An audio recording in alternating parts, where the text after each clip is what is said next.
ఇప్పటికి 45% తక్కువ వర్షపాతం నమోదైంది ఈ సంవత్సరం.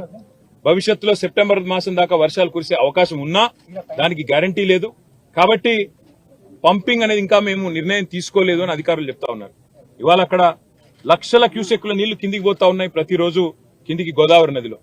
మేము అందుకే మా పార్టీ యొక్క శాసనసభ్యులు శాసన మండలి సభ్యుల ఒక బృందం ఈరోజు అసెంబ్లీ సమావేశాలు ఉన్నప్పటికీ అందరం బయలుదేరి ఇక్కడికి వచ్చి ఇక్కడ ఎండిపోతున్న లోవర్ మానేర్ డ్యాము, దానిపైన ఉన్న మిడ్ మానేర్ డ్యాము, ఆ పైన ఉన్న ఎస్ఆర్ఎస్పి, అదేవిధంగా ఫ్లడ్ ఫ్లో కెనాల్ మీద ఉన్న వేలాది మోటార్లు, ఇవన్నీ కూడా మరి చూడడానికి, అదేవిధంగా ప్రభుత్వాన్ని డిమాండ్ చేయడానికి రంగనాయక సాగర్ గాని, మల్లన్న సాగర్ గాని, కొండపోచమ్మ సాగర్ గాని, అన్నపూర్ణ రిజర్వాయర్ గాని వీటన్నిటినీ నింపినట్టయితే రైతుల్లో ఒక భరోసా నింపినట్టయితది.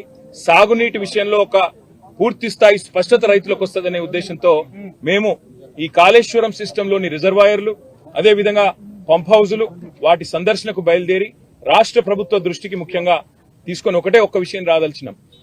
రైతుల ఆందోళన చెందుతా ఉన్నారు. మీరు రాజకీయపరమైన కక్ష పెట్టుకొని ఇవాళ పంపింగ్ స్టార్ట్ చేయకుండా కాళేశ్వరం స్కీమ్ లో నీళ్లు ఇవ్వకుండా మళ్లీ రేపు ఒకవేళ ఈ తక్కువ వర్షపాతం నమోదైందని లేదా వర్షాలు పడలేదని తద్వారా రిజర్వాయర్లు నిండలేదని చెప్పి మీరు సాకులు చెప్పి రైతులకు రాష్ట్రంలోని మరి ప్రజలందరికీ నష్టం కలిగించే ప్రయత్నం ఏదైతే చేస్తున్నారో ఇది మంచిది కాదు. ఇవాళ కన్నెపల్లి దగ్గర బ్రహ్మాండంగా మీరు పంపు ఆన్ చేస్తే ఈ అన్ని రిజర్వాయర్లు కూడా పైన 90 టీఎంసీలలో ఈరోజు కేవలం అక్కడ 23-24 టీఎంసీలు ఉంది శ్రీరామ్ సాగర్ లో అని చెప్తున్నారు. తర్వాత మిడ్ మానేర్ లో 5 టీఎంసీలు ఉన్నది, ఎల్ఎండిలో 5 టీఎంసీలు, అంటే 140 టీఎంసీలకు గాను ఈరోజు కేవలం మనకు 35 టీఎంసీలు కూడా నిండి లేదు. ఇంకా పెద్ద ఎత్తున పంపింగ్ చేసుకునే అవకాశం వెసులుబాటు ఉంది.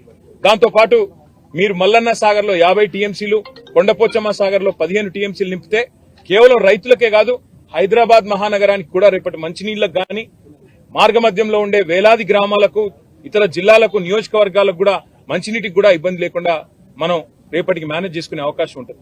ఎన్నిటినీ పక్కన పెట్టి రాజకీయపరమైన కక్ష, కేసీఆర్ గారిని బద్నాం చేయాలని చెప్పి మీరు 8 నెలలుగా చేసిన ప్రయత్నం అందరికి కనబడతానే ఉంది. మేడిగడ్డ మేడి పండు అయిపోయిందని, మేడిగడ్డ ఏదో కొట్టుకపోతుందని, లక్షల కోట్లు కొట్టుకపోయినాయని మీరు చేసిన ప్రచారాలన్నీ ఉత్తివే అని చెప్పి స్పష్టంగా తేలిపోయింది. ఇవాళ మా శాసనసభ్యుల బృందం, మా శాసన మండలి సభ్యుల బృందం మేమందరం కూడా క్షేత్రస్థాయి పరిశీలనకు వచ్చి ఎండుతున్న రిజర్వాయర్లు, మండుతున్న రైతుల గుండెలు ఇవన్నీ శాసనసభ సమావేశాల్లోనే మీ దృష్టికి తేవాలన్న ఉద్దేశంతోనే మా పార్టీ అధినాయకులు కేసీఆర్ గారి ఆదేశం మేరకు, గంగుల కమలాకర్ గారి సూచన మేరకు మేమందరం కూడా రావడం జరిగింది. తప్పకుండా రైతుల పక్షాన రాష్ట్ర ప్రభుత్వాన్ని శాసనసభ సమావేశాల్లోనే నిలదీస్తాం, అడుగుతాం. ఎందుకు పంపింగ్ చేయడం లేదు? ఇవాళ దాదాపు 10 లక్షల క్యూసెక్కుల నీళ్లను తట్టుకొని, వరదను తట్టుకొని మేడిగడ్డ బ్రహ్మాండంగా టీవీగా నిలబడి ఉంది. అందుకే మేమనేది రాజకీయాలు వదిలిపెట్టండి, ఎలక్షన్లు అయిపోయినాయి, ఇంకా కూడా రాజకీయ ప్రయోజనాల కోసం, రాజకీయం కోసం వాళ్ళ రైతుల జీవితాలతో చెలగాటం ఆడవద్దని చెప్పి కూడా రేవంత్ రెడ్డి గారికి, ప్రభుత్వానికి విజ్ఞప్తి చేస్తూ అధికారులతో మా సంప్రదింపులు కొనసాగుతాయి. అవసరమైతే అన్ని రిజర్వాయర్లు పోతాం. ఈరోజు కేవలం ఎల్ఎండికి వచ్చినాము, రేపు ఉదయం కన్నెపల్లి పంప్ హౌస్ పోతా ఉన్నాం, అదేవిధంగా మేడిగడ్డ బరాజ్ పోతా ఉన్నాం. అక్కడ కాళేశ్వరం వాతావరణం అనుకూలిస్తే అన్ని కూడా రేపు మధ్యాహ్నం లోపల చేసి మళ్లీ శాసనసభ సమావేశాలకు తిరిగిపోతాం. పాత్రికేయ మిత్రులకు కూడా విజ్ఞప్తి, దయచేసి రైతుల వెతలను, ఎండుతున్న రిజర్వాయర్లను కూడా మీరు కూడా దయచేసి ప్రభుత్వ దృష్టికి వచ్చే విధంగా మీరు కూడా ఈ అంశానికి ప్రాచుర్యం కల్పించాలి, ప్రచారం కల్పించాలని చెప్పి కూడా విజ్ఞప్తి. Thank you sir. అంటే ఇప్పుడున్న దశలో ఆ నీరు ఫ్లోటింగ్ ఉంది కదా, ఈ టైంలో పంపింగ్ చేసే అవకాశం ఉంటుందా? రేపు కన్నెపల్లి పంప్ హౌస్ దగ్గర ఈ టైంలో కాదు బ్రదర్, 40,000 క్యూసెక్కులు దాటితే ఎప్పుడైనా పంప్ చేయొచ్చు.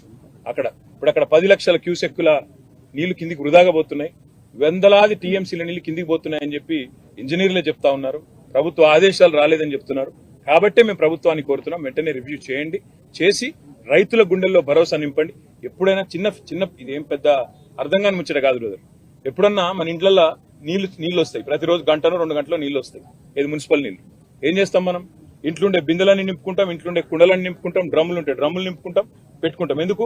వచ్చేది 1-2 గంటలో కాబట్టి దెబ్బ నింపుకొని పెట్టుకుంటాం. మేం చెప్పేది కూడా కదే, కింది గుత్తగా పోతున్నాయి నీళ్లు, వాటిని పంపు చేసి మొత్తం ఎస్ఆర్ఎస్పీ నుంచి మనం కట్టిన కాళేశ్వరంలో కట్టుకున్న రిజర్వాయర్లన్నీ నింపుకుంటే 240 పైచిలకు టీఎంసీల నీళ్లను ఆపుకోవచ్చు. 240 టీఎంసీలు అంటే 24 లక్షల ఎకరాలకు నీళ్లు ఇవ్వచ్చు.